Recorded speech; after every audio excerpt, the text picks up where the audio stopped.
बजे से ज्यादा का समय इस वक्त हो चुका है और समय बदलने के साथ साथ जो टैली इस वक्त सामने है वो ये बताती है कि कांग्रेस अभी एक अच्छी स्थिति में नजर आ रही है। 115 सीटों पर कांग्रेस लीड ले रखी है। अभी के रुझानों में सारी सीटों पर रुझान सामने आ चुके हैं, लेकिन बीजेपी 78 पर सीमित नजर आ रही है। अब जादुई आंकड़े की अगर बात करेंगे तो ये जादुई आंकड़ा 113 का है, जिसको अभी कांग्रेस 115 के साथ बीट करती हुई नजर आ रही है। लेकिन ये रुझान जब नतीजों में बदलेंगे तो क्या तस्वीर देखने को मिलेगी, उसके बाद भी अभी की स्थिति में कांग्रेस की स्थिति मजबूत नजर आती है, जिस बात को लेकर कांग्रेस आश्वस्त नजर आ रही थी। लगातार हमने तस्वीरें देखी कांग्रेस दफ्तर से, किस तरीके से दिल्ली में जश्न का माहौल वहां पर बनता हुआ नजर आया। हालांकि बेंगलुरु में सुबह शुरुआत में थोड़ा सा माहौल ऐसा था, शांति वाला माहौल था, लेकिन उसके बाद अब बेंगलुरु में भी कांग्रेस दफ्तर पर देखिए लगातार एक हलचल बढ़ती हुई नजर आ रही है। और अभी की टैली ये बताने के लिए काफी है कि बहुत महत्वपूर्ण इस वक्त स्थिति कांग्रेस की बनती हुई नजर आ रही है। अभी कल 12 बजे एक कांग्रेस विधायकों को लेकर जानकारी भी मिल रही है कि उनकी एक बैठक होगी। लगातार हम सुबह से यह भी चर्चा कर रहे थे कि कांग्रेस की स्थिति मजबूत होती है तो होगा क्या विधायकों को बुलाया जाएगा बेंगलुरु? जी, खबर यह है कि कांग्रेस के जो विधायक हैं उनको बेंगलुरु बुलाया जाएगा, वहां से उन्हें राजस्थान भी शिफ्ट करने की खबर मिल रही है, क्योंकि सरकार उनको गठन करना होगा। अब बात कर लेते हैं जेडीएस की। जेडीएस लगातार हम कह रहे थे कि किंग मेकर की भूमिका में क्या होगी, यानी तीसरे नंबर की पार्टी होकर भी क्या वो चौथी बार सरकार बनाएगी? तो अभी 26 पर है, यानी जेडीएस की स्थिति अभी बेहतर नजर आती है। लेकिन अगर कांग्रेस के पास जादुई आंकड़ा है तो क्या उसको जेडीएस की जरूरत पड़ेगी? फिर नहीं पड़ेगी। कांग्रेस ये लगातार कह रही है कि हमको किसी की जरूरत नहीं पड़ेगी, यानी कांग्रेस ये जान के, ये मान के बैठी थी कि उसको एक क्लियर मैंडेट मिलने वाला है। और अगर अभी के रुझान हम देखेंगे तो कांग्रेस की वो बात सच साबित होती है। मेहमान लगातार इसे लेकर चर्चा कर रहे हैं कि आखिर इसके पीछे की वजह क्या रही। बहुत सारे मुद्दे हैं। कांग्रेस की तरफ से 5 गारंटी लाई गई, उन 5 गारंटी में बेरोजगारों को साधा गया, महिलाओं को साधा गया, जो युवा थे उनको साधा गया, और इसके साथ साथ वहां के जो लीडर्स थे, मल्लिकार्जुन खड़गे, क्योंकि उनका वो होम टाउन है, उनका गृह इलाका है, ऐसे में जाहिर बात है उनकी पकड़। उनके बेटे प्रियंक खड़गे वो ऑलरेडी मैदान में है, कभी आगे कभी पीछे, हालांकि उनको लेकर स्थिति साफ होनी है। फिर उसके बाद आप सिद्धारमैया की बात कीजिए, डीके शिव कुमार की बात कीजिए, ये वो तमाम लीडर्स हैं जो लगातार एक समुदाय को, लिंगायत समुदाय को साधने की कोशिश करते हुए नजर आए। बीजेपी का कोर वोटर लिंगायत समुदाय है और वो इंटैक्ट तो नहीं, थोड़ा सा बिखरा हुआ। अगर जब हम एनालिसिस करेंगे, जब वोट परसेंटेज आ जाएगा, जब ये पता चलेगा कि लिंगायतों ने, वोकालिगा ने, दलितों ने, मुस्लिमों ने किसको कितना कितना वोट दिया है, तो उनका कितना कंट्रीब्यूशन, किसकी जीत किसकी हार में है, ये बहुत क्लियर होता हुआ नजर आएगा। एक 4% आरक्षण का मुद्दा बड़ा मुद्दा था, जिसको कांग्रेस ने कह दिया कि वो बहाल करेंगे, लेकिन बीजेपी ने उसको आधे आधे भाग में बांटते हुए 2% वोकालिगा को दे दिया और लिंगायत को दे दिया। कुल मिलाकर बीजेपी की तरफ से पुरजोर कोशिश की गई। प्रधानमंत्री मोदी की हमने रैलियां होते हुए देखी और उन रैलियों के बीच में हमने ये देखा कि अपनी अपनी जीत को लेकर दोनों ही पार्टियां आश्वस्त भी नजर आई। मेहमान भी हमारे साथ बने हुए हैं स्टूडियो, एक बार मैं चलूंगी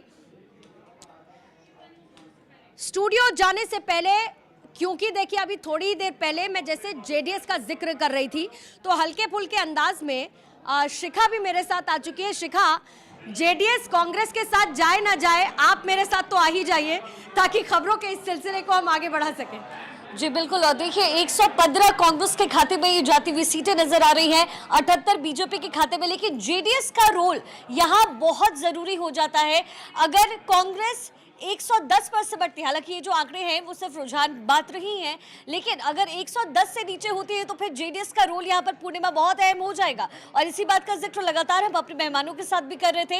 लेकिन बीजेपी के लिए कौन से वो तमाम मुद्दे रहे जो 78 या 80 या 85 अगर कहा जाए, बीजेपी अगर इस सीट पर आती है तो कौन से वो मुद्दे रहे जहां बीजेपी विफल रह गई, ये भी एक बड़ी बात है। पूर्णिमा, देखिए 12 बजे कांग्रेस विधायक दलों की कल बैठक होनी है। अभी जो तस्वीरें इस वक्त हम देख रहे हैं कांग्रेस दफ्तर से, वो जश्न की तस्वीरें इस वक्त देखने को मिल रही हैं। देखिए ये जो तस्वीरें हैं कांग्रेस दफ्तर से, वो बजरंग बली जो है ना शिखा, वो जाते हुए नजर नहीं आ रहा है। हाँ। हालांकि जब बीजेपी ने इस मुद्दे को भुनाया, हमने देखा कि प्रधानमंत्री मोदी हर एक रैली में जय बजरंग बली के साथ उद्घोष करते हुए रैली की शुरुआत करते हैं, तो कांग्रेस कह देती है आपने कंफ्यूज कर दिया, हमने तो बजरंग दल को बैन करने की बात की थी, आप उसे बजरंग बली नहीं, लेकिन पूर्णिमा जहां टारगेट प्रधानमंत्री मोदी करना चाह रहे थे, जो बीजेपी टारगेट करना चाह रही थी, वो टारगेट हुआ भी। क्योंकि आपने अगर ध्यान दिया हो तो बजरंग दल के मुद्दे के बाद हर रैली की शुरुआत और हर रैली का अंत बजरंगबली के नारे के साथ होता था। वोट परसेंटेज में हालांकि बीजेपी को बहुत ज्यादा बढ़त पिछले बार के कंपैरिजन में नहीं मिली और उम्मीद की जा रही थी कि इस नारे के साथ कम से कम 3 से 4% के वोट का फर्क होगा, परसेंटेज का फर्क होगा। लेकिन फिलहाल जो आंकड़े हैं, क्या कुछ रुझान कह रहा है, एक बार फिर से अपने दर्शकों को बता दें। बीजेपी के खाते में 78 सीटें, कांग्रेस के खाते में 115 सीटें, वही जेडीएस अभी फिलहाल 26 पर बनी हुई है। 20 से ज्यादा इसके आंकड़े हैं और कांग्रेस 110 से कम।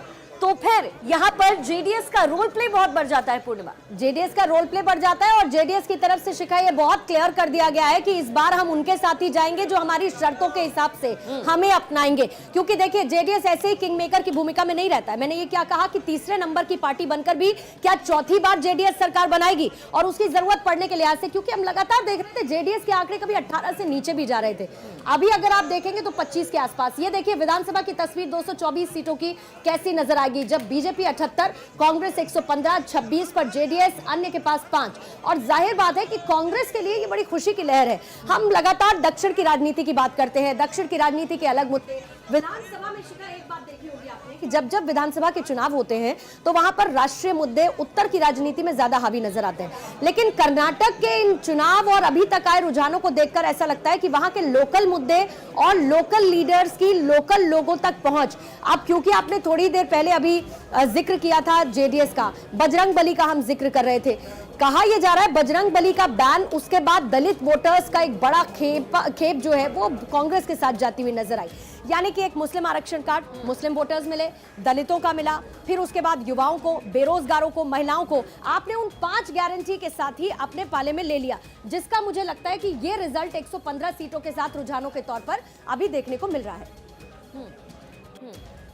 तो देखिए, लगातार हम इसी विषय पर चर्चा कर रहे हैं क्योंकि कर्नाटक चुनाव का जो मैंडेट है, कांग्रेस बीजेपी कहां होगा और जेडीएस का रोल प्ले कितना अहम रहने वाला है, ये बहुत ज्यादा इंपॉर्टेंट हो जाता है कर्नाटक चुनाव को लेकर।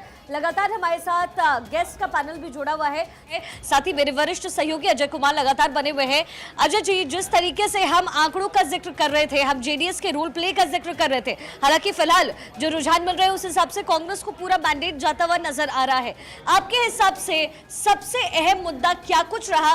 क्या सिर्फ परंपरा के आधार पर? मैं आऊंगी, इसका जवाब लूंगी। इसी बीच एक बड़ी जानकारी मिल रही है, उस जानकारी को लेते हुए, क्योंकि बजर बज चुका है, कपिल आप मेरे साथ आइएगा क्योंकि ये कंट्रोल रूम है। कंट्रोल रूम से जरूर इस वक्त कोई बड़ी खबर आ रही है। क्या खबर इस वक्त कंट्रोल रूम से, जल्दी से बताएं। विधायकों को राजस्थान ले जा सकती है। विधायकों को राजस्थान ले जाने की खबर देखिए मिल रही है इस वक्त। ये बड़ी खबर है, विधायकों को राजस्थान ले जाया जा सकता है। कांग्रेस के विधायक, उनसे कह दिया गया है पहले आप आइए बेंगलुरु में और उसके बाद शायद राजस्थान। लगातार इसे लेकर भारत 24 कर रहा है चर्चा कि क्या रिजॉर्ट पॉलिटिक्स भी कर्नाटक के चुनाव में भी देखने को मिलेगी। और शिखा देखिए, अभी की बड़ी खबर बजर के साथ कंट्रोल रूम से यही मिल रही है कि राजस्थान ले जाया जा सकता है जीते हुए विधायकों को। अजय जी हमारे साथ